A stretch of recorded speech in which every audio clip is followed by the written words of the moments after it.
What is an interesting story from history that most people probably don't know about? The expedition of the Russian Baltic Fleet during the Russo-Japanese conflict, especially the Dogger Bank incident, is a fascinating story that many are unaware of. The above article elaborates on it more thoroughly than I could, and I really recommend checking it out.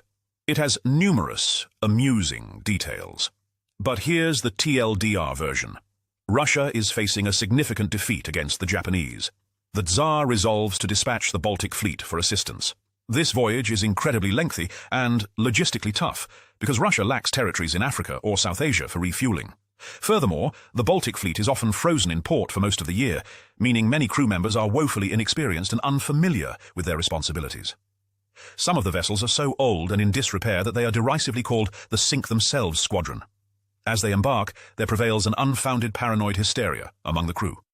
Everyone is on edge, fearing an imminent ambush by Japanese cruisers and torpedo boats. After numerous false alarms of supposed Japanese ships amidst the fog, they approach Britain and encounter a small cluster of fishing boats at Dogger Bank. The Russians become frantic. Some dash about with sabres anticipating boarding actions, while others don life vests and lay flat on the deck. The entire fleet opens fire on the supposed Japanese torpedo boats for 20 minutes, resulting in the sinking of one British trawler and damaging 2 of their own ships. One vessel reportedly manages to hit nothing despite firing 500 shells.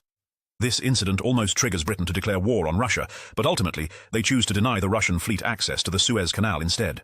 This drastically disrupts Russia's plans, forcing them to navigate a longer route around Africa, refueling at several locations with supply vessels supplied by Germany.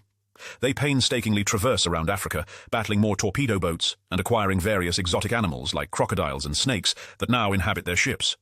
Their refrigerated ship malfunctions, leading to the disposal of large amounts of spoiled meat, which attracts a throng of sharks following them. They have a significant layover in Madagascar. During a funeral for a crew member who succumbed to illness, a live shell is accidentally used in the gunnery salute, striking the cruiser Aurora. They then execute gunnery practice against a stationary target, managing to score only 1 hit on the ship that was towing the target. After successfully averting mutiny, they finally approach Japan. The admiral decides to stealthily maneuver between Japan and Korea under the cover of darkness toward Vladivostok.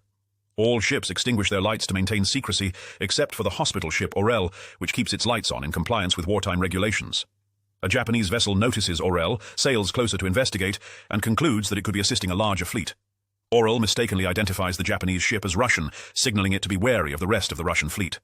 The Battle of Tsushima then occurs, resulting in 4,000 Russian casualties and 7,000 captures against roughly 100 Japanese deaths. The Russians ultimately lose the war in a negotiated settlement. This marks the first instance of a European power being defeated by an Eastern one. The Japanese delve deeply into Tsushima's lessons, shaping much of their naval strategy in W5. But honestly, after reading about the Baltic Fleet's escapades, it seems they may have overanalyzed it.